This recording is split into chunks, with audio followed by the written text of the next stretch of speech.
So ammo's expensive, range time's limited, but your skills don't have to suffer. Here's 3 dry fire drills from beginner to advanced that I guarantee will improve your skill sets without firing a single round. Honestly, a lot of folks don't really know just what dry firing is. Well, it's a good question, and today we're going to talk about it. The autonomic nervous system, well, specifically the sympathetic branch, it does a great job anticipating recoil. The problem with that is we don't want it to anticipate recoil. That moment we pull the trigger with the sights aligned, we want the prefrontal cortex in charge so that we don't flinch or dip the muzzle of the firearm in anticipation of recoil. The thinking part of the brain, it needs to be in charge. We're breaking this down into 3 levels: beginner, intermediate, and advanced. These drills take just a few minutes a day, and they work whether you're running a budget build, a high-end AR, an ACR, any type of carbine. All right, this first drill is about mastering trigger control. So there's a lot to go over here real quick, but here's the basics. Before you start any type of dry fire, make sure the firearm is unloaded and the ammo is in a different location. Brake, reset, and trigger control. The key to this is what I call the surprise trigger brake. So you're adding very little initial pressure against the trigger bow, and you slowly increase that pressure. That slow ramp up in pressure until the trigger breaks is helping you sever the mental connection you have with recoil.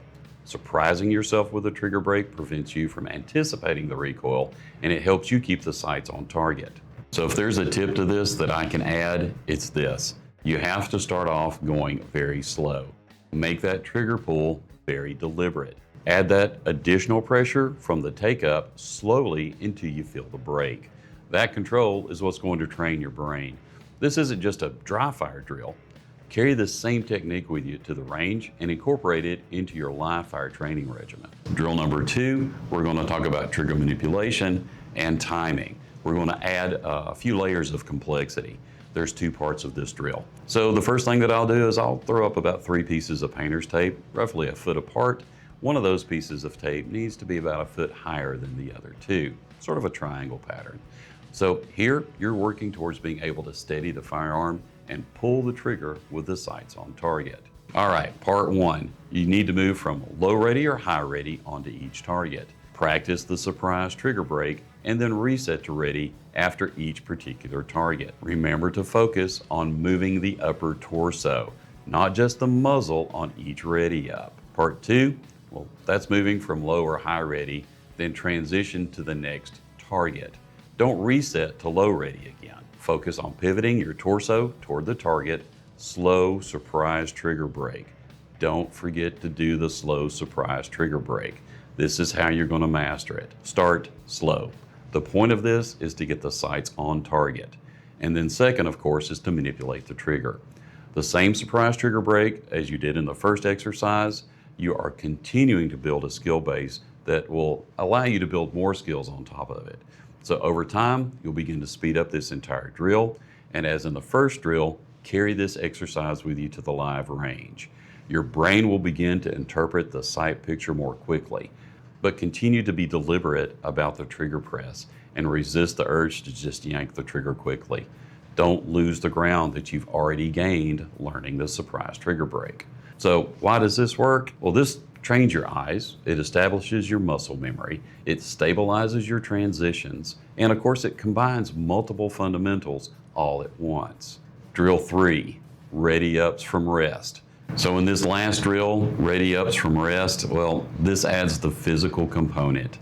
You're going to have to snap your rifle up to your line of sight and acquire the target, select fire, and then dry fire. First, of course, you need to define where your workspace is and work within that space. Hold your arms out, look at the location of your elbows. If you were to draw a box all the way from head to toe, that's the amount of space that you've got to work in. The rifle will be slung low, on safe. You're going to move it to shouldered, acquire the target, and then do your trigger press. You can add some complexity by doing strong side to support side.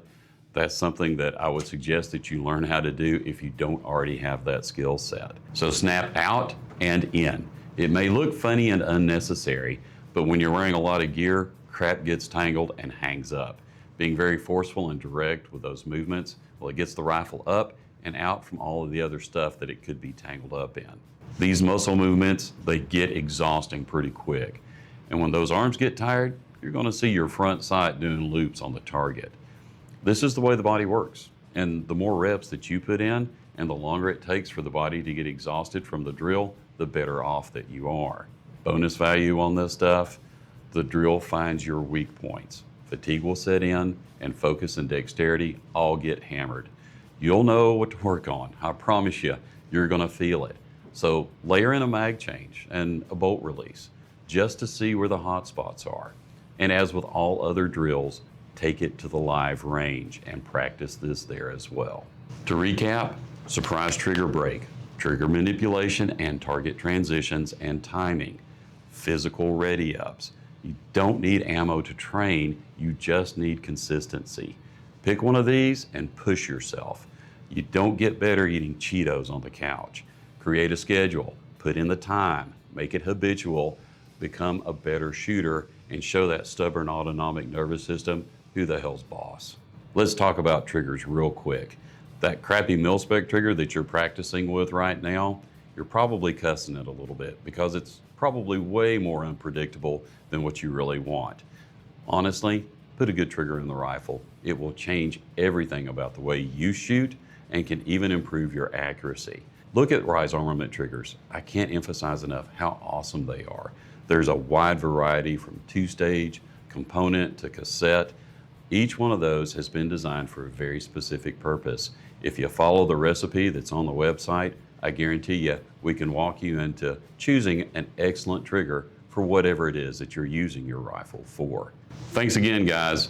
Get off the couch, quit eating Cheetos, do your dry fire drills, become a better shot, tell your prefrontal cortex that it's really the boss. And as always, like and subscribe, add comments below. Stay tuned for next tips and tricks video, risearmament.com.